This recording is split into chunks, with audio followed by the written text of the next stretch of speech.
वक्त आप आराम से बैठकर इस वीडियो को देख रहे हैं, मगर मैं आपको कहूँ, आज जिस जगह पर आप अभी बैठे हो वो जमीन आज से करोड़ों साल पहले 8,500 डिग्री के तापमान से उबल रही थी, या जिस जगह पर आप बैठे हैं वो जगह लाखों सालों तक बर्फ से ढकी हुई थी। ये दोनों बातें सच हैं। इस 15 मिनट की वीडियो के अंदर आप पृथ्वी के 450 करोड़ साल के सफर को देखने वाले हैं। जिस जगह आज हमारा सौरमंडल है, वहाँ विभिन्न प्रकार की गैस और धूल के बादल हुआ करते थे। वैज्ञानिकों के मुताबिक इन धूल के बादलों से दूर एक तारा हुआ करता था। वक्त के साथ साथ उस तारे की ऊर्जा कम होने लगी, जिसके कारण उसके अंदर एक विशाल विस्फोट हुआ। विस्फोट की वजह से अंतरिक्ष की ये धूल एक दूसरे से दबने लगी। इस दौरान बादलों में स्थित धूल के कण दबाव और गर्मी के कारण बड़े उल्कापिंड और पत्थरों में परिवर्तित हो चुके थे, और इसी दबाव की वजह से इन बादलों में स्थित रेडियो एक्टिव पदार्थ ने ग्रेविटी का निर्माण किया। इस ग्रेविटी के कारण बीच में हाइड्रोजन और हीलियम इकट्ठा होने लगे। बीच के इस भयंकर दबाव के कारण एक विशाल विस्फोट हुआ, और इसी विस्फोट के कारण हमारे सूरज का जन्म हुआ।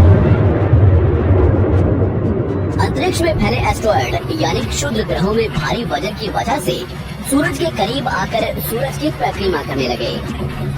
धीरे धीरे इन्हीं एस्ट्रॉयड में भारी टकराव हुआ, जिसके फलस्वरूप मरकरी, विनस, अर्थ और मार्स जैसे ग्रहों का निर्माण हुआ।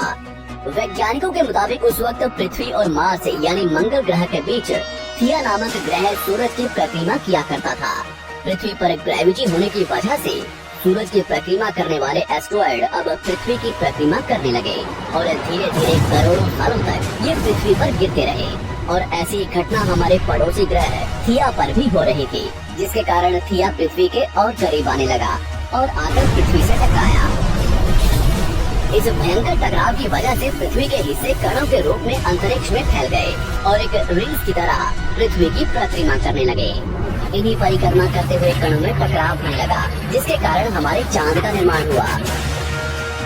उस वक्त पृथ्वी पर सिर्फ एक ही समुद्र हुआ करता था, और वो था 1900 डिग्री सेल्सियस के तापमान पर उबलते हुए लावे का। उबल रही थी वो सारी चीजें जिसे आज आप अलग अलग नाम से जानते हैं। वक्त के साथ साथ पृथ्वी धीरे धीरे ठंडी हो रही थी, जिसके कारण पृथ्वी के भारी तत्व जैसे धातु और रेडियो एक्टिव पदार्थ पृथ्वी के केंद्र में जाकर इकट्ठा हो गए, और हल्के पदार्थ पृथ्वी की सतह पर आ गए। लाखों सालों तक पृथ्वी पर उल्कापिंडों की बरसात हुई, और इन गिरते हुए उल्कापिंडों में जमा था नमक, मिनरल्स और पानी। करोड़ों सालों तक इन उल्कापिंडों की बरसात होती रही, और धीरे धीरे पृथ्वी की ऊपरी सतह पानी से ढकने लगी। वैज्ञानिकों के मुताबिक यही वो वक्त था जब दूर गहरे पानी के अंदर निकलते ज्वालामुखियों से पहली बार सूक्ष्म जीवों का निर्माण हुआ। लाखों सालों बाद एक वक्त ऐसा आया जब पृथ्वी की पूरी सतह पानी से ढक चुकी थी। हमारी पृथ्वी के सबसे अंदर का कोर रेडियो एक्टिव पदार्थ से बने होने की वजह से हरदम गर्म होता रहता है, लेकिन जब भी पृथ्वी की ऊपरी जमीन ठंडी हो जाती है, तब पृथ्वी के अंदर की गर्मी बाहर नहीं निकल पाती, जिसके कारण ज्वालामुखियों का निर्माण होता है। और उस वक्त कुछ ऐसा ही हुआ। पानी से ढकी हुई पृथ्वी पर हजारों की तादाद में ज्वालामुखी निकलने लगे, और आने वाले लाखों सालों तक इन ज्वालामुखियों का निकलना जारी रहा, जिससे पानी के ऊपर जमीन का निर्माण हो रहा था। इस वक्त भी पृथ्वी पर वातावरण न होने की वजह से अंतरिक्ष से उल्कापिंडों की बरसात हो रही थी। आज से लगभग 300 करोड़ साल पहले पृथ्वी पर ऐसा वक्त आया जब पृथ्वी का वातावरण लगभग स्थिर होने लगा था। ज्वालामुखी निकलने धीरे हो गए थे, और पृथ्वी का एक दिन 12 घंटे का हुआ करता था। साल बीतते गए, और धीरे धीरे ये सूक्ष्म जीव विकसित होते गए और समूह में रहने लगे।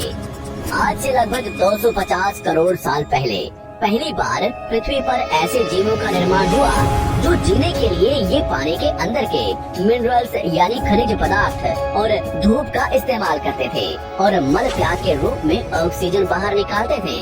इस वक्त तक पृथ्वी पर ज्यादातर ज्वालामुखी निकलने बंद हो चुके थे, और इन माइक्रोबैक्टीरिया की वजह से वातावरण में ऑक्सीजन की मात्रा बढ़ रही थी।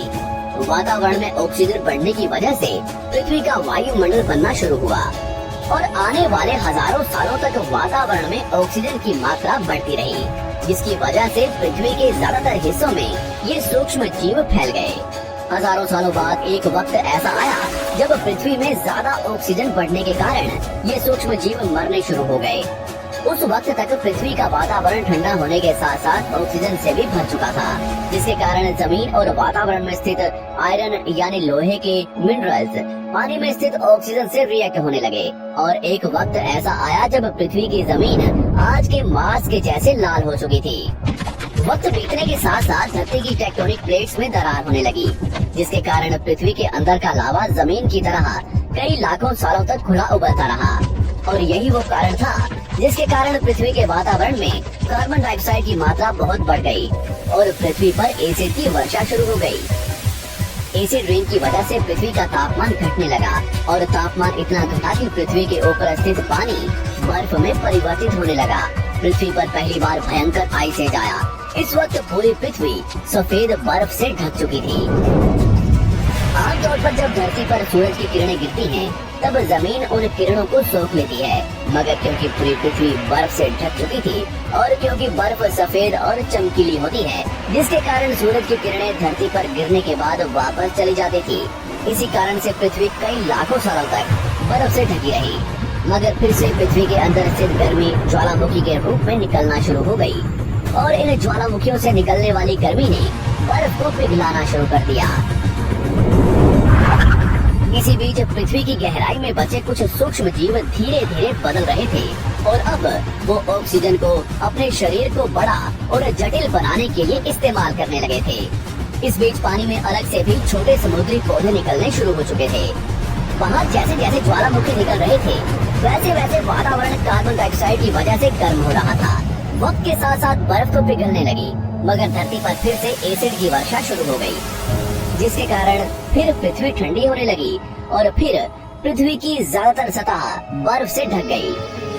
ऐसा बार बार कई हजारों सालों तक होता रहा और इसी कारण से अब समुद्री जीव धीरे धीरे वातावरण के हिसाब से विकसित हो रहे थे। इस बीच कई सारे जीव और समुद्री जंगल विलुप्त हो गए, मगर जो बच गए वो धीरे धीरे पृथ्वी के बदलते तापमान के हिसाब से ढलते गए और अब हजारों सालों बाद समुद्री पेड़ बर्फ की वजह से पूरी तरह से मरते या सूखते नहीं थे।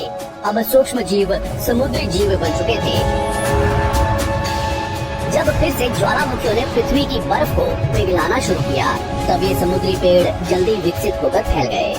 धीरे धीरे वातावरण में ऑक्सीजन की मात्रा बढ़ने लगी और पृथ्वी पर होने वाली एसिड की वर्षा कम होने लगी। वातावरण में ऑक्सीजन आने की वजह से पृथ्वी की ओजोन लेयर्स मोटी होने लगी और आज से लगभग 47 करोड़ साल पहले पृथ्वी की ऊपरी सतह पर पहली बार मोसोस नामक प्लांट उगना शुरू हुआ। वक्त के साथ साथ जमीन पर अलग अलग प्रकार के पौधे और पेड़ उगना शुरू हुए। एक वक्त ऐसा आया जब जमीन के पेड़ों की लंबाई लगभग 80 से 100 फीट जितनी या आज के 5 से 6 मंजिला बिल्डिंग जितनी ऊंची हो चुकी थी। ये वो वक्त था जब समुद्री जानवर समुद्र से बाहर निकल रहे थे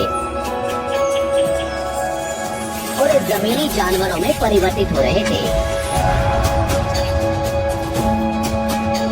धरती की ज्यादातर जमीन एक जगह इकट्ठी हो चुकी थी, जिसे आज हम पैंजिया महाद्वीप के नाम से जानते हैं। पृथ्वी का वातावरण और तापमान लगभग स्थिर हो चुका था और अब करीब 21 से 23 घंटे का दिन हुआ करता था। अब समुद्री जीव पानी से बाहर रहने लगे थे और वातावरण के हिसाब से उनके शरीर का रंग रूप बदल रहा था। धीरे धीरे ये जमीनी जानवर डायनासोर में परिवर्तित हो गए। जिन डायनासोर्स ने पेड़ पौधे खाने शुरू कर दिए, उनका शरीर लंबा और विशाल रूप से विकसित होने लगा। कुछ डायनासोर्स शिकार किया करते थे, इसके कारण वे छोटे और तेज होते चले गए।